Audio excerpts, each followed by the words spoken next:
안녕하십니까. 서정입니다.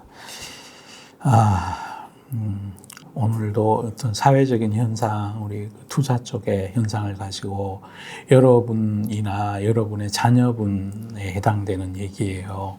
지금 돈 몇 푼 버는 것보다가 이게 더 중요할 수 있어요. 저는 이게 더 중요하다고 생각해요. 투자하는 청년은 늘어나는데, 최근 뉴스예요. 이건 9월 5일 뉴스니까 그제 뉴스예요. 투자하는 청년은 늘어나는데 금융의 이해력은 떨어진다. 법률, 부동산, 금융 얼마나 아십니까? 중에 이제 금융 부분이에요. 교육은 없는데 일단 공격 앞으로.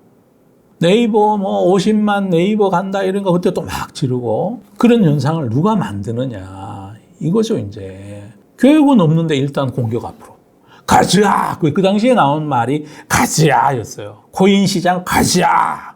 10만 전자 가즈아! 요새 그 얘기는, 가자 얘기는 잘 없는 것 같아요. 이제 그것도 바뀌었겠죠. 자, 10대의 주식 계좌가요, 328만 개래요. 3년 새에 3.7배가 늘었어요. 청소년들까지 주식 투자 관심 높다. 이거 좋은 현상이에요. 진짜 좋은 현상이에요. 어릴 때부터 주식 투자해보는 거는 너무너무 중요한 일이고 좋은 일이에요. 다만 교육을 해야지. 교육을. 초중고 시절 경제교육 시간은 태부족. 20대 금융 이해력은 노년층 다음으로 낮대요. 부모 소득 따라서 금융교육도 양극화가 심각하대요. 있는 집에서는 애들한테도 이제 금융을 가르치는 거죠. 없는 집에서는 부모가 이제 덜 가르치는 거겠죠. 그러니까 인집 엄집 따라가지고 또 이렇게, 난 진짜 이런 거 싫어요. 좀 있는 집은 없는 집 이런 거 가리지 말고 교육을 좀 했으면. 선진국 교육 과정에는 금융 과목이 의무화돼 있대요. 한국은요, 가이드라인에다 그친 데다가 이론 중심이야.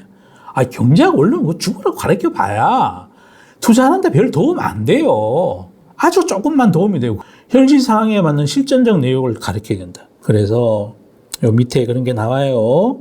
청소년 모의 투자 대회에서 만 7세까지 어쩌고 저쩌고 해가지고 1,000만 원 갖고 넷플릭스, 나이키, 코카콜라, 현대자동차, 하이브 등 국내 주식 일부의 투자에 수익금 순으로 순위를 매겼대요. 이런 활동도 하고 있대요. 실제 청소년의 주식 투자는 늘고 있는 걸 보면, 한국 예탁결제원, 여기 예탁결제원 하니까 또 생각이 났다. 이 예탁결제원이 결제해 주는 거예요. 주식을 사면 여러분 계좌에, 화면에는 잔고에 즉시 사진 것처럼 표현이 되지만 실제 계좌에 입고되는 거는 이틀 뒤에요. 그거 꼭 알고 계셔야 돼요. 그리고 이틀 뒤에 만약에 산다. 그러면 그거는 언제 내 계좌에 들어오냐? 그로부터 또 이틀 뒤에 들어오는 거야.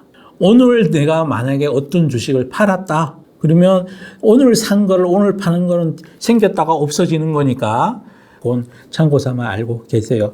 하여튼 예탁결제원에서 집계한 2022년 결산법인 개인별 소유자를 보면 미성년자가 전체 5.3%인 75만 5,670명으로 나타났대요. 미성년자가 보유한 주식 계좌도 2019년 88만에서 지난해 상반기 325만. 이거 엄청 중요한 거예요. 왜 그러냐면요, 미성년자 수는 우리 인구 출산율이 줄어들어가지고요, 예전에 비해서 훨씬 줄어 있거든요.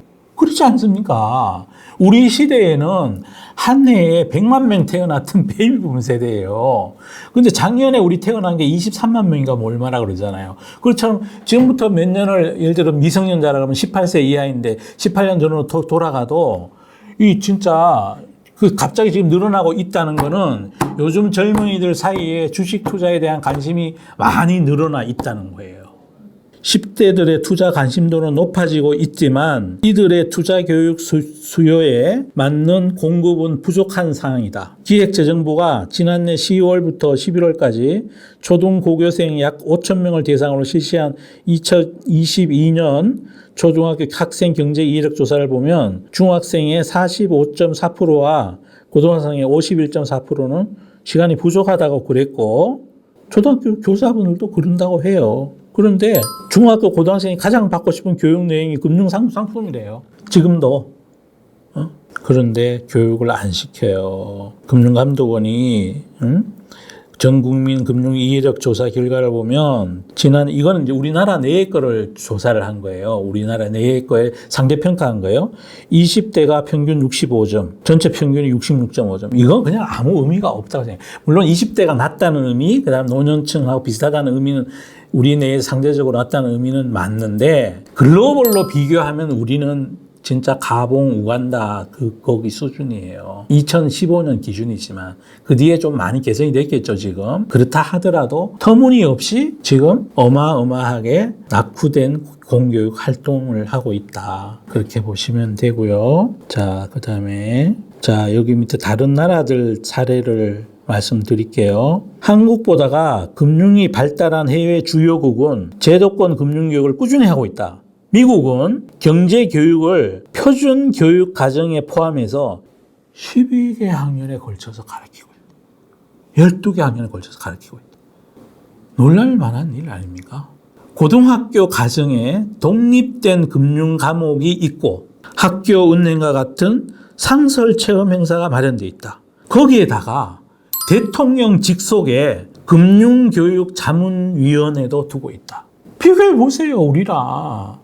제가 얼마 전에 말씀드렸잖아요. 우리나라는 그게 입시에 도움이 안 된다고. 지금 있는 것도 없어질 판이에요. 자, 그 다음 캐나다. 캐나다는 2004년부터 교육 과목 과정에 금융 과목을 의무화했대. 재무부, 금융소비자청 등이 담당하고 있대. 싱가포르는 2012년부터 초등사회교과에 금융교육을 포함하고 있대. 초등사회교과에. 중학생은 금융자산 관리, 고등학생은 회계 및 경영 원리를 배운대요. 의무적으로. 금융의 허브는요, 여의도를 한국, 서울을 금융의 허브로 만들겠다고 저번 정권 때인가 저저번 정권 때 그랬잖아요. 아니, 소프트웨어가 돼야지 무슨 금융의 허브를 만들지. 빌딩만 세운다고 그게 금융의 허브가 되냐고요. 영국도 2014년부터 모든 공립 중고교 사회에서 교과에 금융을 포함하고 필수 과목으로 지정했다. 자, 우리나라 봅시다. 국내 교육 과정의 금융 분야는 경제 교과목에 경제생활과 금융 한 단락이 들어가 있대요. 이게 유일하고 지난해 교육 과정 개편을 해서 2025년부터 학교 고등학교 교육과 과정에 금융과 경제생활 과목이 신설됐지만 여기서부터가 중요해요. 대학 수학 능력 시험과는 무관한 진로 선택 과목이래요. 공부하겠냐고요. 안 하지. 이렇게 해서 입시 위주로 교육받고 금융을 못 배운 채로 젊은 시절을 보내니까 자산 형성이 안 되고 자산 형성이 안 되니 근로소득으로만 집을 사야 되고 그러니 결혼할 엄두도 안 나고 결혼을 했어도 모아놓은 돈이 없으니 애를 가지고 싶어도 애를 못 놓는 거예요. 그것도 금융교육 부재한 것도 우리나라 출산율 저하에 저는 영향이 일부 있을 거라 생각해요. 여기 제 앞에도 젊은 두 분의 청춘이 앉아 계시는데 돈이 많이 벌고 서로 결혼할 때 재테크를 해서 원래 대박난 주식 또 지금 대박나고 있는 주식회가 돈 많이 벌었다고 칩시다. 애 놓고 싶겠지. 세상에 모성애 없는 여성이 어딨냐고요. 자식 욕심 없는 아빠가 어딨냐요. 그 인간의 본능인데. 그래서 하여간 대한민국은 지금 교육을 안 하고 있어요. 그 결과가 어떻게 됐는지 보여드릴게요. 이것도 최근에 나온 뉴스예요. 2023년 6월 22일이에요. 진짜 어른들 참 나쁘고럽게도 고등학생이 쓴 기사예요. 써서 매일경제 기고한 거예요. 자, 그대로 짧으니까 그대로 읽어드릴게요. 글을 모르는 문맹은 생활을 불편하게 하지만 금융 문맹은 생존을 불가능하게 만들기 때문에 문맹보다 더 무섭다. 미 연준 준비제도 이사회 의장을 지낸 앨런 그린스펀의 말이에요. 생활이 불편한 거랑 생존이 불편한 거랑 뭐가 더 중요하나요? 글 보다가 금융을 가르쳐야 된다고 앨런 그린스펀은 얘기하는 거예요. 금융 문맹이란 제대로 된 교육을 받지 못해서 돈을 어떻게 관리해야 하는지를 모르는 것을 말한다. 학생이 쓴 거예요. 고등학생이. 최근 청소년을 대상으로 하는 주요국 금융이해력 지수에서 한국은 하위 2등을 기록했대요.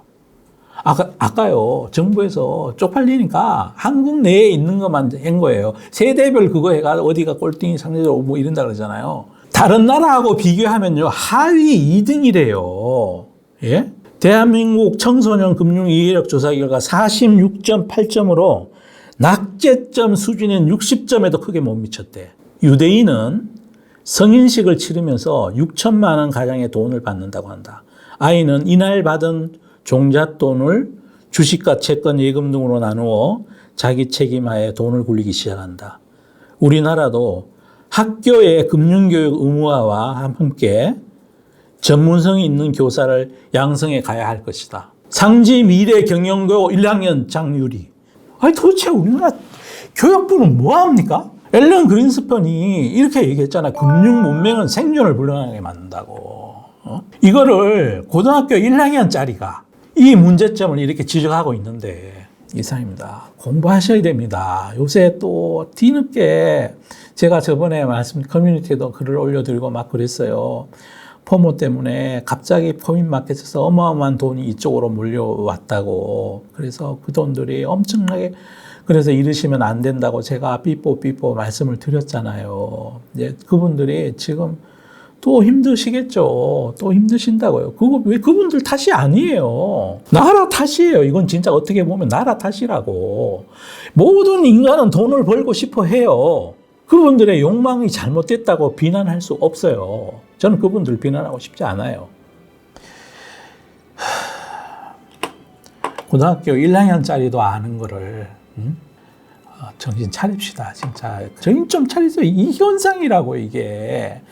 하위 꼴등이라고요. 그러니 판판이 이기는 전쟁이 있고 싸우면 안 될, 그러니까 산불 전략, 베트남의 디압 장군이 프랑스군하고 싸워서 이긴 전략이에요. 그 높은 그 평야에 주둔한 프랑스군에게 대포를 쏘기 위해서 높은 언덕에 그 무거운 대포를 하루에 몇 센치씩 몇 달을 걸쳐서 몰래 밤에 옮겨서 전쟁을 승리로 이끌었어요. 인내도 필요하고 시간도 필요하고 전쟁을 이기려면 내가 원하는 때에 내가 원하는 장소에서 내가 원하는 방식으로 싸워야 된다. 지지 마세요, 여러분. 그러려면 공부하세요. 자, 여기까지 수업을 마치겠습니다. 저는 여러분들 돈 잃는 거 보면 기분이 아주 안 좋아요. 마치겠습니다.